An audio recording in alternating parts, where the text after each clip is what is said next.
You're listening to I Love It When, and I'm your host, Mo. I'm a speaker, coach, and connector. You're in the right place if you're looking for some inspiration and you're ready to truly embrace who you are.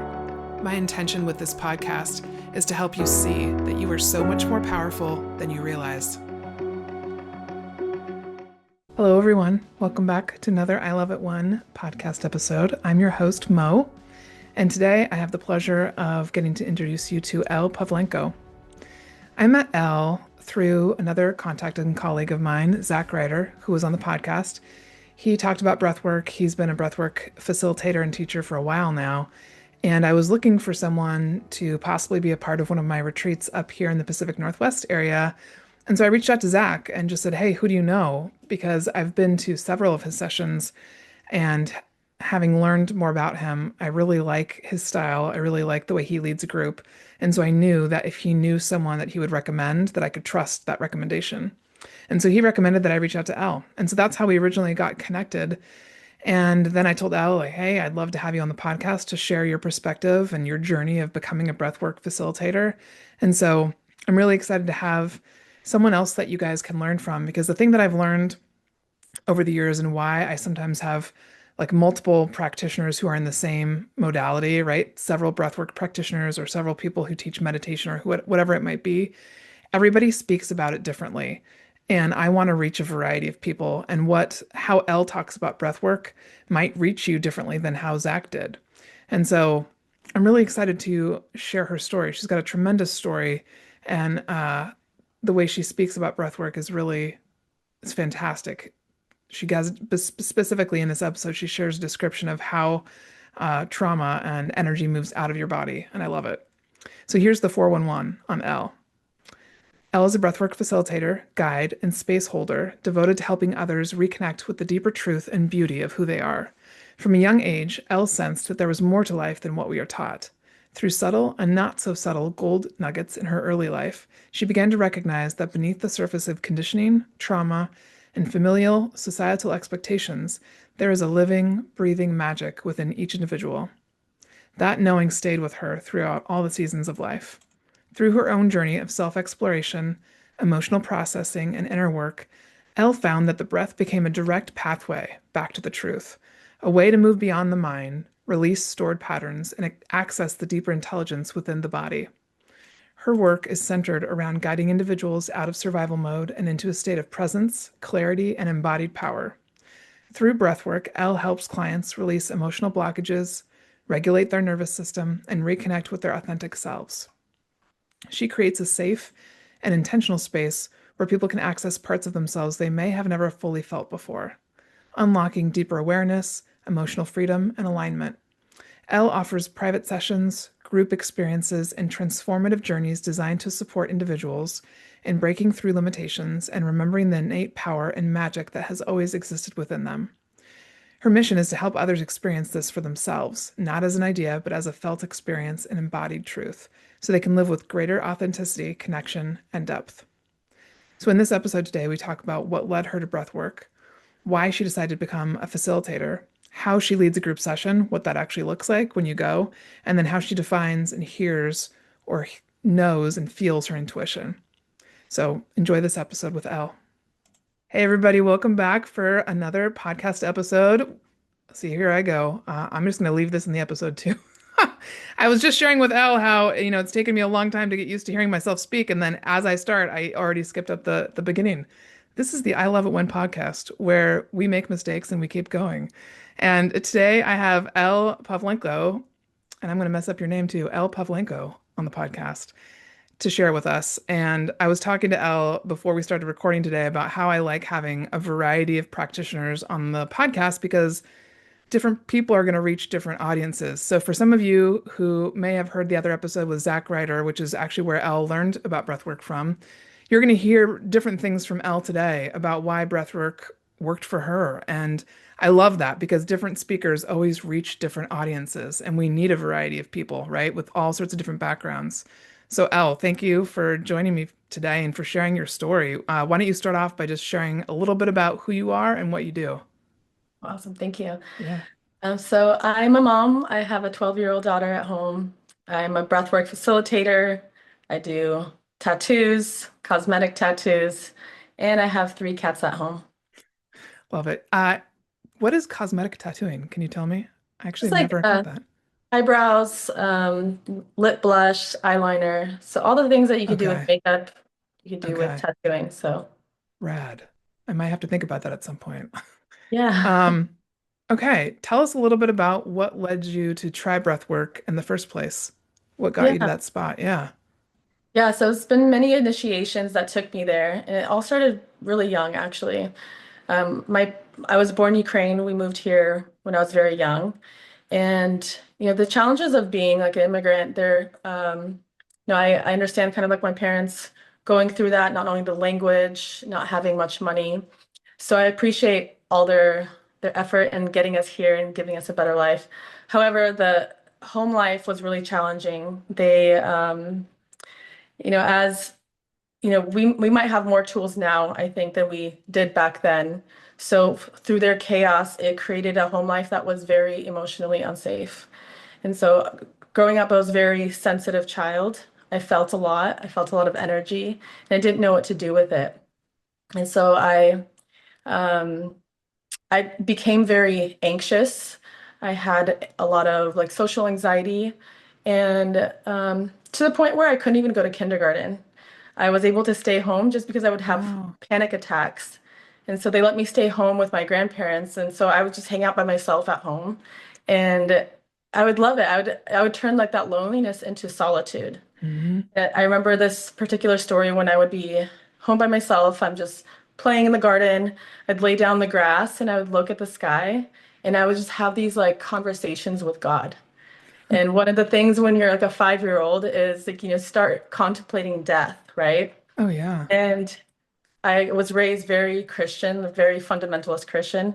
And so what I was taught was, you have to do X, Y, and Z to get to heaven Hmm. or you go to hell. Hmm. And for me as a child, that didn't feel good. That was very scary. And so I would have these conversations with God and I'm laying there looking at the sky and I would say, "Hey God, like what actually happens when you die?" And I would get this download like you go into like the in-between place, which felt like heaven, and then you come back and you go into a different body with a different experience and you experience life again. And I remember this time was so profound to me because it felt true in my body. And Hmm. so I'm like excited going up to my dad, I'm like, Dad, does this happen when you die? And it was the first time I experienced punishment for having my own intuition come through. Hmm. So I got punished for that. And then there was like a small little like almost like a um insecurity about knowing my intuition. Sure. There was Yeah. like this causes pain. And so I shut myself down just a little bit over there. But I would still feel this connection to God. Like I knew God was real. And when I say God, I mean like this intelligent creative life force energy, which you could call universe. Hmm. And so throughout life, I felt that connection. I knew that was real. But life got a little bit more challenging. Home life got a little more chaotic. And so at a certain point, I found that or developed an eating disorder. The eating disorder gave me a sense of control, a sense of it was actually almost like like because I was so sensitive, I was absorbing a lot of energy. Hmm. Binging and purging would help me almost like alleviate that energy Hmm. that I was absorbing because I didn't have any other way to alleviate it. Hmm. So I used that as a coping mechanism for a long time. Um, and at a certain age, like my teenage years, I started partying and drinking to escape my home reality. There was a point where around 17 years old, I started dating somebody and he proposed to me within a few months. And it was almost like my way out of my home life, right? Hmm. I said yes. And there was a few months that I was getting ready for the wedding.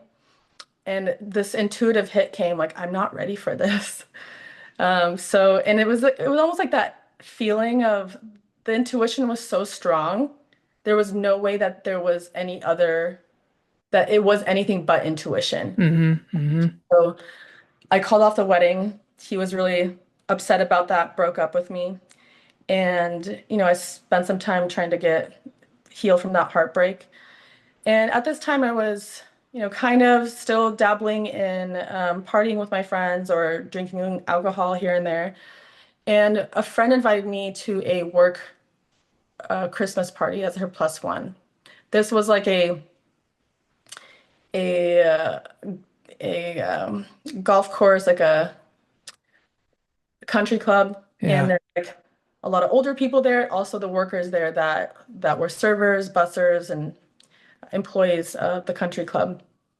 So we came there, we're, enjoying the food, and one of the or two of the workers that worked with my friend came up to us, and they were like probably in their 20s, and asked if we wanted to, because they knew we were underage, asked if we wanted some alcohol, some wine. And we're like, okay, let's do it, because these are her friends. Like, Hmm. it feels like we kind of have this trust. And they went to get us the wine, came back probably like 20, 30 minutes later, and it turned out that the drink was laced with date rape drugs. So we didn't we drank it and we slowly started, losing our memory. And it turned out that they ended up taking us to a motel and sexually assaulting us.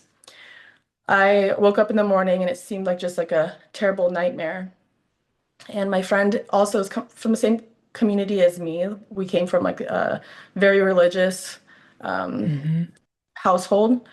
She told me, she's like, you cannot tell anybody what happened because if my mom finds out she has heart conditions, she might die. Hmm. And so I'm like, okay, well, I can't tell anybody because that might mean I might kill somebody, right? So I have to keep this secret. So I was kind of numb, still shocked for a while. And my ex came back, the ex-fiance came back and wanted to work things out. I told him, like, hey, let's get back together, but I have to tell you what happened. So I explained what happened, and it felt really good because he's like, we're gonna get these guys, they're gonna serve justice. And he was going out of town for a while, out of the country. And he's like, when I come back, we'll we'll do the step towards prosecution. It turns out he came back and he just ghosted me. He couldn't handle what happened, and I was waiting for him to come back, but he never came back.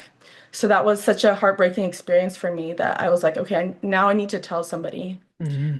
My sister and I had kind of like a relationship where we butt heads, and we probably weren't that close at the time. But I felt like this particular situation could help.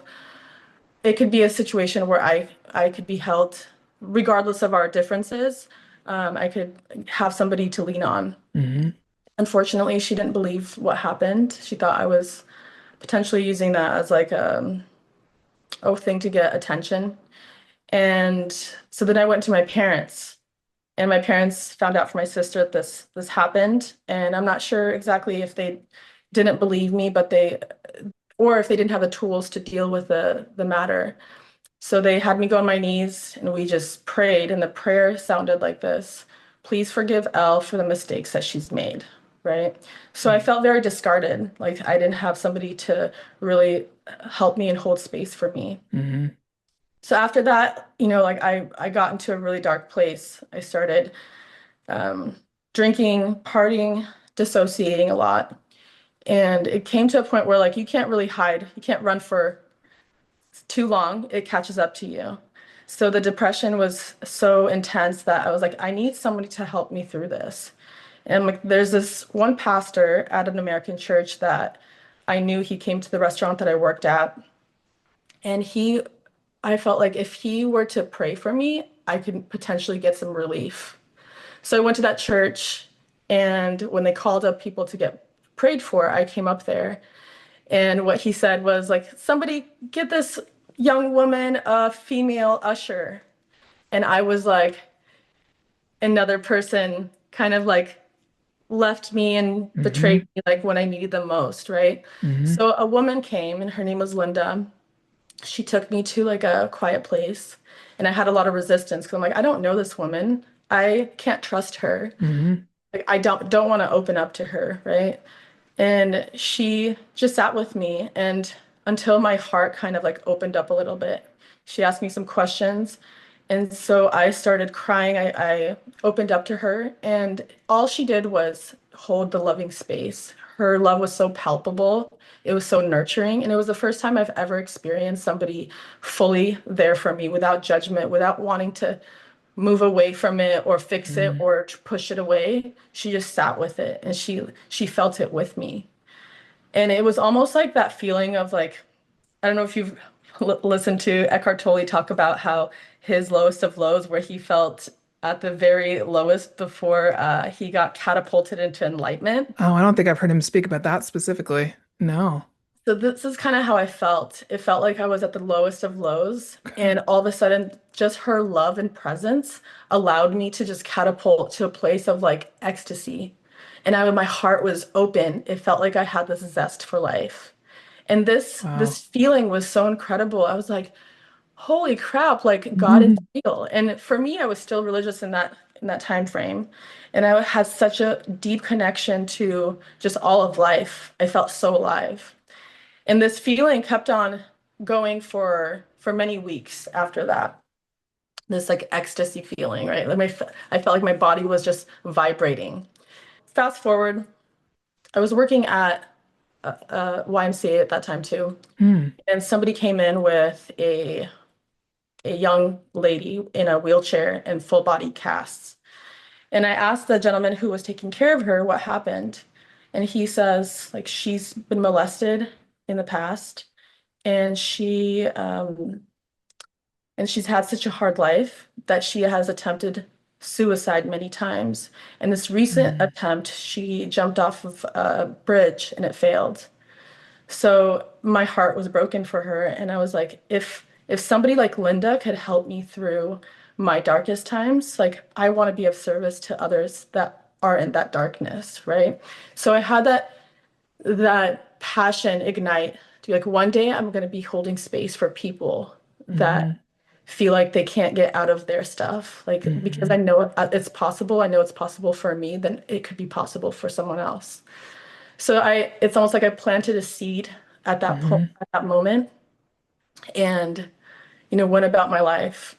I ended up moving to Washington, had my own series of initiations there through relationships. Actually, I think like leaving home and Mhm. completely just stepping away from that. You can't run away from anything, and everything follows you in different disguises, right? So true. So, so every relationship that I encountered was a mirror to what I was running from home. And they were very tumultuous to the point where in 2019, I felt like my body was starting to get sick. And it felt like it was more energetic. It felt like it was on a cellular level. And I knew that it was just an accumulation of everything I haven't processed. I've Mm. done a lot of talk therapy, Mhm. and it goes to like I think talk therapy can be useful, but it's almost like it's like head up. You intellectualize the things, but the trauma lives in your body, right? Mhm. And so I had this knowing that I need to do something more somatic. So that's how I got introduced to breath work with Zach. Okay. And so my first week long, I think it was like a 4 day, 4 day breathwork retreat. It felt like 20 years of therapy. And I'm like, why do people not do this? This is Yeah. incredible, right? It's like your own intelligence knows what to do. I have this like example of like when you break a bone, so you break your arm, if you try to mess with it and try to like understand it, it's never going to really heal right. You have to put it in a cast and you just let it rest and the body will heal itself. Mhm. It's the same thing with our life situations. It's like our mind and our body, if you give it the proper rest and nutrients, what the nutrients could be just like breath, life force energy, it will Mhm. heal. But Mhm. our mind kind of gets in the way. And the more that we think, the more that we try to figure it out, the more that we resist actual healing. Mhm. So Wow. the So breath would you work, say like did you know about had you heard about breath work in the midst of doing talk therapy? Like how did you get that suggestion to do breath work as an option? I used to read a lot. Watch a lot of podcasts. I actually started Yeah. doing Wim Hof actually Okay. at a certain point, and I remember like Wim Hof alone was great, like when I do it by myself. But once I took a workshop, and I remember myself like melting into the ground, being like, "Oh my goodness, this is incredible! It gets you in Yeah. such a deep place." Yeah. So so yeah, I've heard of it, but just kind of like put it on the back burner. I Hmm. think life always takes me to the point where if I get off course, it'll just be like, hey, you have no choice other than to face that right now, right? Hmm. In my life, I've experienced that a lot in so many different aspects. I remember when I was maybe like 11, 12, 13, I had this, I had this cry for help from God. Like I saw how chaotic my parents were. And I remember being like, God, don't ever let me get so off course that I end up as unhappy as my parents. Hmm. I'm like, do what you need to do to keep me on my path. And I Wow, that's remember an having that intention. prayer. Yeah. And I remember like there was a point when I was like, I moved to Washington and I had an epiphany about something. It was about religion, trying to figure out what I knew God was real. I felt it, right? But I didn't understand, like I started questioning whether the path that I was on, like with the religion part, was Hmm. actually in alignment with me. Hmm. And so I had this unraveling and this, it's almost like this crashing down of like everything I thought was real didn't feel real anymore. Hmm. So in order for me, because I knew God was real, so I had this conversation with God. I'm like, and this is the prayer that I used for many years. I still use to this day. And the prayer is, God, show me the truth, no matter what form it takes. Help me know truth from falsehood and let my heart be my guide. Hmm. And when I would have this prayer, it's like the breadcrumbs, like following those, like the golden thread, like that always leads me towards my truth. Hmm. It's never steered me wrong. I love that. I, so you, going back a minute, you came to the US then before kindergarten age, like, was it like 3, 4 years old? Yeah, I was probably one. Wow. Okay. Yep. Yeah. Hmm. So many changes, so many events in your life, so many different things. How did you then decide, okay, I'm going to become a breathwork facilitator? Did you just kind of fall in love with the process of working Yeah. with people? Yeah. So I started doing psychedelic, like plant medicine, Hmm. and I thought that was really beautiful. But Hmm. when I did breath work, I found that it's like almost like plant medicine takes you out in multiple dimensional space out there, and it does Hmm. take you inward too. But I felt like breath work really roots you down to your core, like your childhood, your lineage, and that's where all the trauma really lives, right? Hmm. I think both have their reason for doing. Hmm. But I think it's just such a accessible thing where if you take breath and it's like you don't have to do breath work like the actual session every single day. You could just connect with your breath on a moment to moment basis. Like Hmm. if stress comes up, like how detached am I from my breath? You Hmm. come back into like the stress happens, like overwhelm, life happens, like, hey, I forgot to take a deep breath, like connect with Hmm. my breath consciously. And Hmm. it's a every moment to moment practice. So I thought that was such a great tool to use because Hmm. everyone has access to it. Hmm. It's our God-given right to breathe and um yeah, I just thought it's almost like a muscle too. It's like we forget that we have breath Hmm. because we are just so distracted and unconscious to Oh it. yeah. And when we practice breath work or you're using breath to just connect with yourself, it becomes like a muscle so you remember to do it more and more and more. Hello, I Could you? love it when listeners. I want to take a moment to share with you something that I've added to my daily routine that is changing my life. It's about the size of a band-aid and it's called LifeWave. If you struggle with stress, pain, or sleep, these might be something you want to try. LifeWave patches are non-medicated and made of organic materials. Therefore, no substances like chemicals or drugs enter the body. And using your own body heat and light, the patch reflects your own light back into your body and can improve skin appearance and confidence, enhance sports performance, improve mental clarity, help you to relax, improve your sleep, better manage stress, support a healthy cardiovascular system, and more. I'm personally using them right now to heal the varicose veins in my legs, which have gotten progressively worse in the last 10 years. You wear them for 12 hours on, 12 hours off. I put one on when I get up in the morning and then I take it off right before I go to bed. I highly recommend checking out the Eon and the X39 patch to begin with. The X39 patch is the world's first and only patented technology that uses a phototherapy system to improve strength and stamina without drugs or stimulants. The other thing I really appreciate about LifeWave is that they've made it very accessible. You can get started for as low as $100 a month and see the impact on your health. LifeWave has been around since 2004 and has over 200 patents as of March 2025. If you're curious about how this technology could help you, check out the link in my show notes or on my website and reach out with any questions. I have also officially started a team, so if you're interested in selling these patches as a part of my team, I'd love to connect with you about it. Could you describe something for somebody who's listening? Because I know there's people who have never done breath work before. What would be something they could do just to begin, like at home right now as they're listening? Could you take us through like a short example Yeah. of even something you would do between chores or like as you're, I don't know, going about your day? Because I know I've definitely learned different things from different practitioners, and there'll be moments when I'm in my day and exactly what you said happened, just it happens, and I realize, oh, I am not breathing.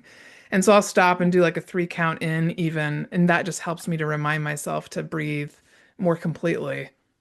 Yeah, no, so some things that I do, especially when I get into like a state of like overwhelm or anxiety, I like to find a place where I could like preferably like somewhere you could lay down, put your hand over your heart and your belly Okay. and just relax your body completely.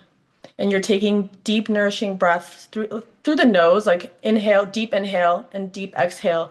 And the mind will do its thing. It'll circulate, it'll think about things. But it's unwinding. It's allowing you to just like, because these, you can't just go from like thinking to no thought at all. Yeah. Sometimes you need that rest to fully unwind those thoughts. Okay. You keep your hand over your heart and your belly and just keep pulling the breaths, right? At a certain point, the thoughts just calm down. Your body and your nervous system seems to relax. And that has worked for me in so many different times. Sometimes, like if you have 20 minutes, that's an amazing period of time for it to fully unwind. And that's where you feel like, hey, I know what the next step is. Okay. Like your intuition kicks in. So you kind of drop Love the it. noise. Hmm. Thank you. And do you breathe just in through the nose, out through the nose when you're And doing that? that's just for kind of like relaxing the body. Okay. Yeah. Okay. Hmm. Uh, so why did you decide to become a breathwork facilitator and do this for groups? Yeah, so I started doing Zach's retreats in Sedona, and I was going quite often, and I felt like they were so magical. There was like it's like the breath knows, the intelligence of your breath, like of you knows, like this is the thing I want to work on right now, right? I had some like dad trauma I was working through for Hmm. like one retreat, and then there's something else, then it was like mom trauma. And so it's like these cool little chapters of like healing periods. And I got to a point where I'm like, okay, I know I'm going to like Sedona a lot and I love Sedona, but like I really need to start saving money and doing stuff like in Seattle, right? So I was looking for some breathwork practitioners out here, and at the time I couldn't find any. And so I'm like, is this was my opportunity to offer like this space for other people to work through their stuff? And so that was something I talked about with Zach, and I felt like it aligned. It felt like, and then I had that memory of Linda, and I'm like, Hmm. she gave me such a gift of holding space, Hmm. and I will forever be grateful. I want to, just pass it forward to others who are in need. I love it. Can you describe what a session might look like for someone who's never been to come to a group breathwork? Yeah. So in my studio in Renton, there's up to 12 people. So it's like it could be Okay. from, 6 to 12 people. And we start off by just opening up with our intentions, or if somebody wants to kind of share before class. A lot of times I love these small classes because they allow us to kind of bond, to get to know each other, because we're going to be breathing as a unit. So it's not an accident who's there. Mm. It's like you're a puzzle piece of the whole. And this person might come in and be like the energy that you needed to heal something that it has That's been so kind of true. I off. haven't thought about that before. Yeah. Mhm. So we'll open up, connect, like look in each other's eyes. We'll meet each other, and then we'll go into breath. And I like to give this example of what breath work is to me. It's like if breath is like a flowing river that has a good current, has a lot of water, and you throw things in that river, and you just that river will carry it out. It's not like, and these things I throw in the river are like garbage. It's not that, or garbage like trauma. Hmm. It's not that trauma doesn't exist. It's just you're not attached to that trauma. It's kind of just a life situation. So that river is flowing fully, boom, you throw something in there, it just washes it out.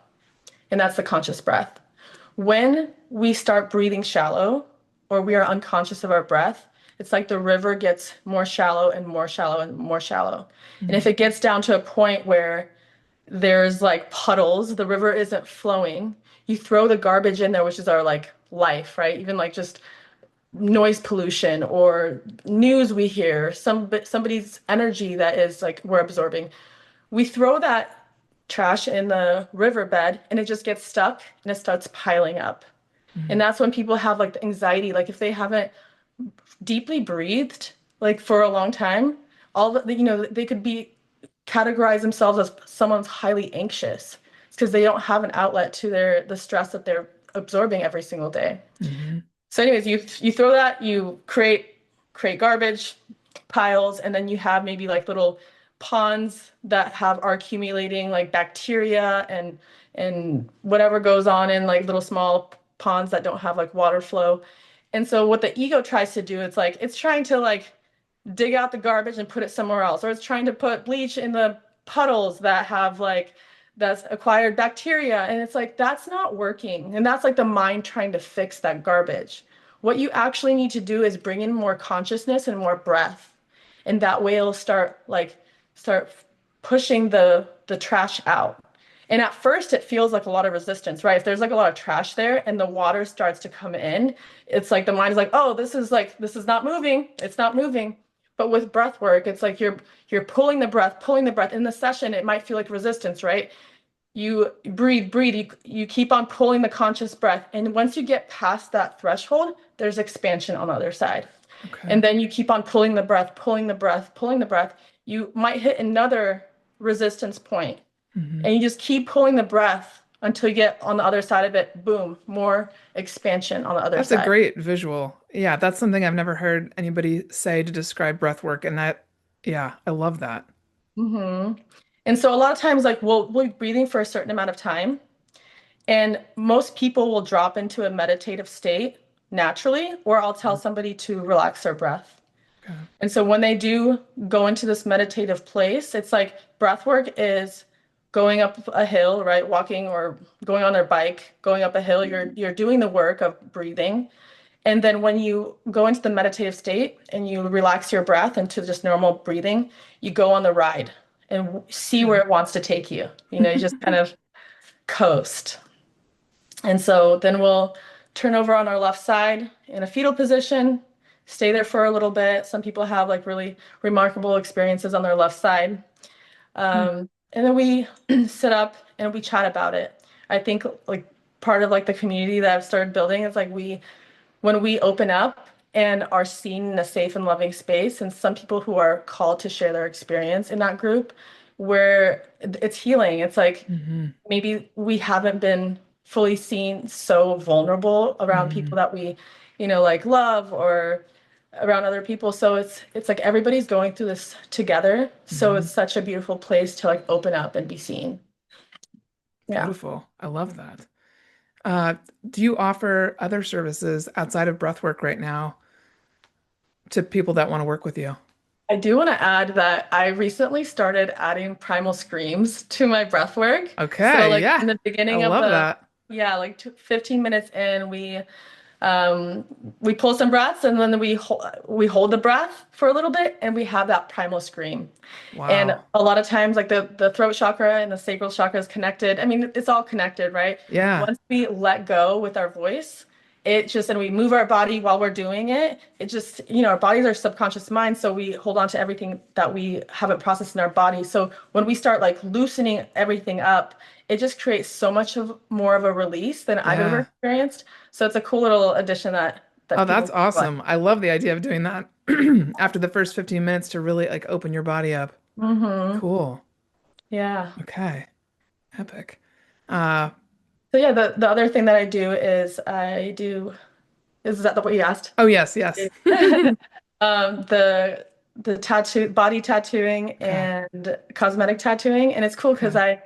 I love that I get an opportunity to, especially with the creativity of just doing body tattoos. Oh yeah. There's a lot of my clients that have like a lot of spiritual meaning to what they do with their tattoos, and it feels really creative and exciting to be able to provide that service too. I love it. Yeah. Now, you've talked about this a little bit so far and just kind of what you've been sharing about how you've received messages along the way in your life. But I always like to ask people, how do you define what intuition is? You find intuition in stillness. Our mind likes to hijack experiences and pretend it's an intuition so Hmm. it feels safe, Hmm. and sometimes fear will hijack it too, right? And so if you could get to a place where you're in stillness, when you could like quiet your mind, a lot of times that intuition will come up with that intention. Hmm. Okay. And how would you define what intuition is? Like, how do you, when you explain it to someone, how do you explain what intuition is? I feel like it's just a guidance. Okay. It could be your own higher self, it could be your guides and angels. It's that the guidance that takes you kind of on your path to who you're meant to be. Okay. And for you, how do you hear it primarily? Do you hear things, see things, just know things, feel things? Yeah, a lot of times it's like a really, really strong knowing that comes in. Okay. There've been times where it's been visual and audible, dreams. Oh, dreams happen.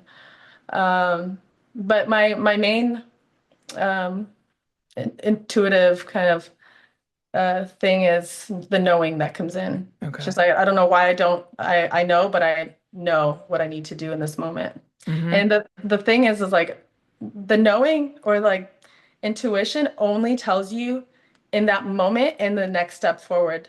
I feel Mm-hmm. like intuition doesn't that this is where it gets kind of confusing, I think, for a lot of people. It's like sometimes people think intuition is like, oh, my intuition knows that in like 5 years, this is what I need to do. And, it's Mm-hmm. like, no, intuition just like is like here now, present Mm-hmm. moment, Mm-hmm. maybe one or two steps forward. Mm-hmm. That's a really great point. I love that.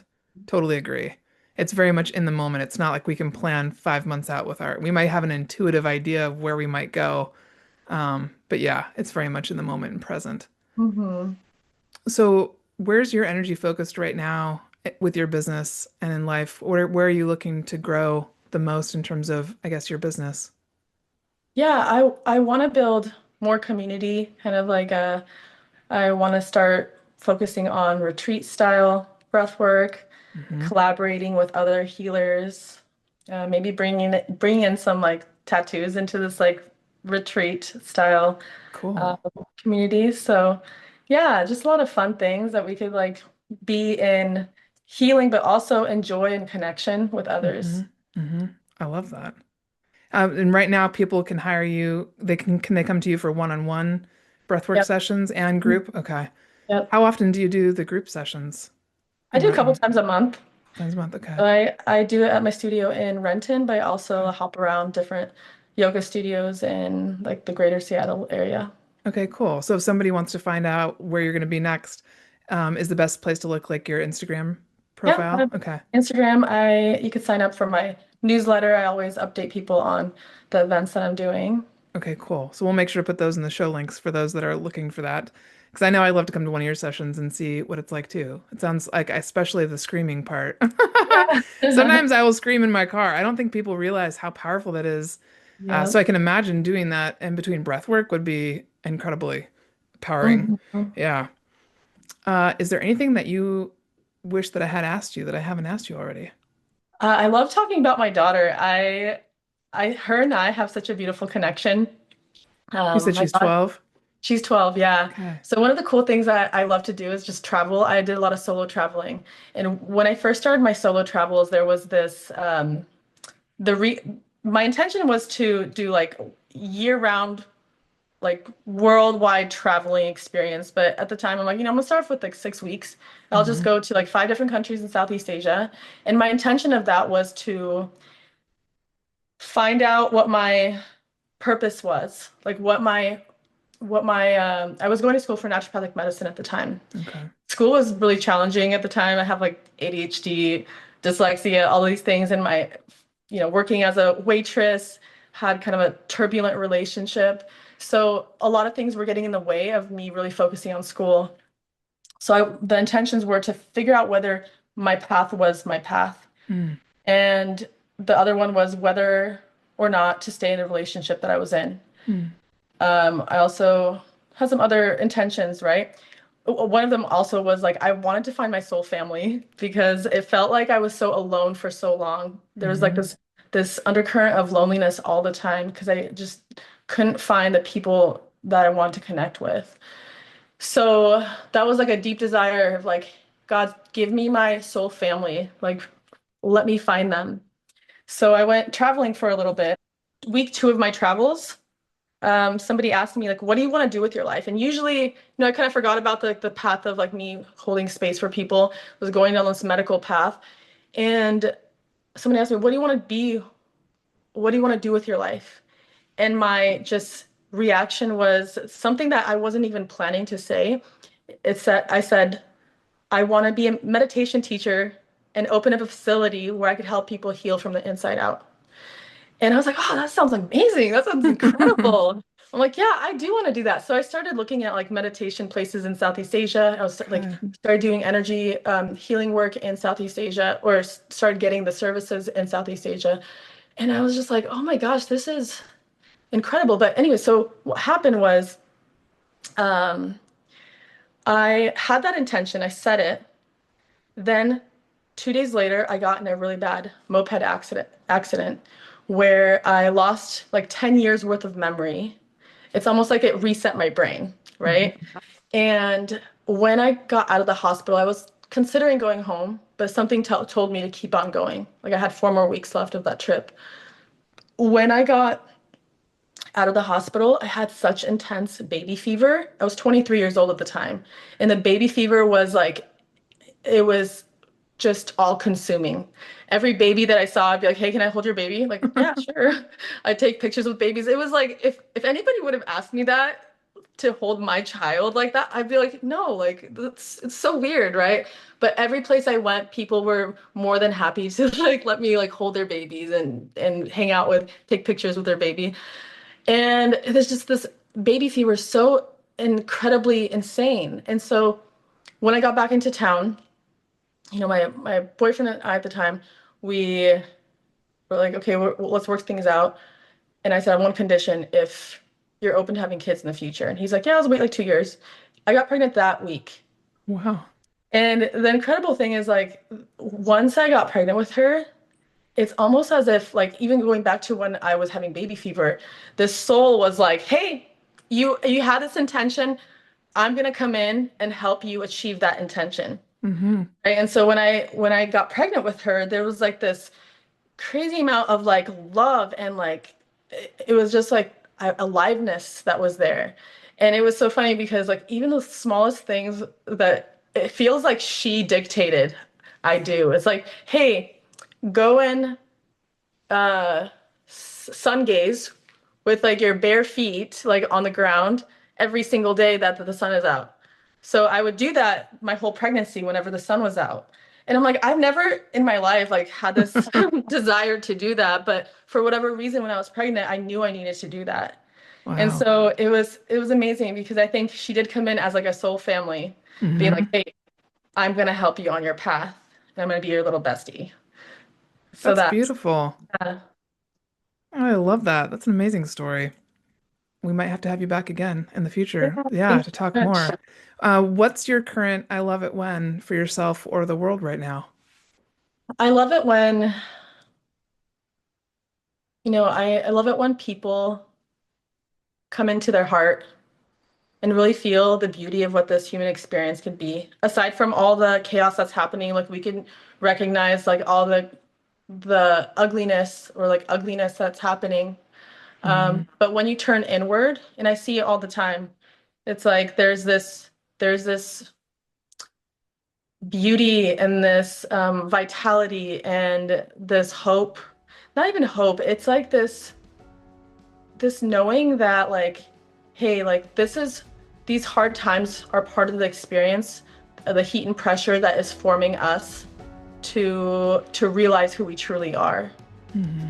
And so if we could go inward, like that's just such a beautiful place to be. It's where all the Hmm. magic happens. And I love seeing that. Oh, thank you. That's Yeah. beautiful. Thank you so much for taking the time today to share and just be open and vulnerable with people about your story and what got you here. I know it's going to reach a lot of people. Thank you so much.